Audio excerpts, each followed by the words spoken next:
అంటే తొక్కేశారు అంటే ఫ్రాంక్‌గా ఇది నాకు మాట్లాడడం ఇష్టం లేదు కానీ కొంతమంది ఆర్టిస్ట్ ఎలా ఉంటారంటే ఆర్టిస్ట్ అయిన తర్వాత తను సాధించాడు, ఒక గిన్నిస్ రికార్డ్ చేసేదారంటే యాటిట్యూడ్ చూపిస్తారు. అలాంటి యాటిట్యూడ్ ఎందుకు పెట్టుకోవాలిరా? ఆర్టిస్ట్ అంటే ఆర్టిస్ట్ గా ఉండాలి. కొంతమంది చాలా ఓవర్ ఎక్స్ప్రెషన్ చేస్తారు. నేను వచ్చినప్పుడు అందరూ నిలబడాలి, నాకు సలాం కొట్టాలి అన్నట్టు ఉంటుంది. అలాంటి వాళ్ళ మీద మీ ఒపీనియన్ ఏంటి?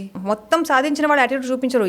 అప్పుడప్పుడు ఇంతింతే సాధిస్తారు చూడు, వాళ్ళకే ఎక్కువ యాటిట్యూడ్ ఉంటుంది, వాళ్ళకే చాలా ఎక్కువ. నాకేమనిపిస్తుంది అంటే అలాంటి వాళ్ళని చూసినప్పుడు షార్ట్ టైం అనిపిస్తుంది. అలాంటి వాళ్ళే ఇప్పుడు పైకి వస్తున్నారు. నువ్వు డౌన్ టు అర్త్ గా ఉంటావు, చాలా ప్రామాణికంగా పని చేస్తావు, నీ పని మాత్రం చూసుకుని వస్తారు. అలాంటి వాళ్ళకి కాలం కాదు ఇప్పుడు. నువ్వు అది అక్కడ ఏమన్నా వచ్చి ఒక గిమిక్ చేయాలి, లేదంటే నీకు ఎప్పుడు ఇంటికి పంపిస్తారో తెలియదురా. అలా ఉంది. నీకు అనిపించిందా ఓహో వాళ్ళకిలాగే నేను కూడా ఉంటే ఎక్కువ కాలం స్టే ఉంటానేమో అని? లేదు, అలాంటి స్టేస్ ఏ నాకు వద్దురా. నేను సింపుల్ గా ఇప్పుడు ఎలా ఉంటానో అలాగే ఉంటాను. అలా అంత నీట్ గానే ఉంటాను, అంత నీట్ గానే వెళ్ళిపోతాను. చాలా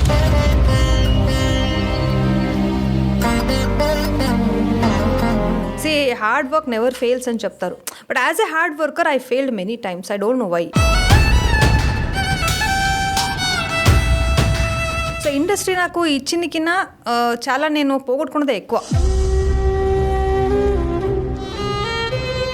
అంటే ఇండస్ట్రీతో I'm not that much great and happy with this industry. Basic గా మీరు ఒక హోప్ పెట్టుకున్నారా నేను ఇలా అవ్వాలి ఇలా ఉండాలి అని? అదృష్టం అనేది చాలా మ్యాటర్. ఇక్కడ టాలెంట్ మాత్రం కాదు. అంటే ఇదంతా వాంటెడ్ గానే జరుగుతుంది, లేకపోతే నీకు అదృష్టం లేదని అనుకుంటున్నా? అదృష్టం లేదు, వాంటెడ్ ఏమేమో ఉన్నాయంట్రా.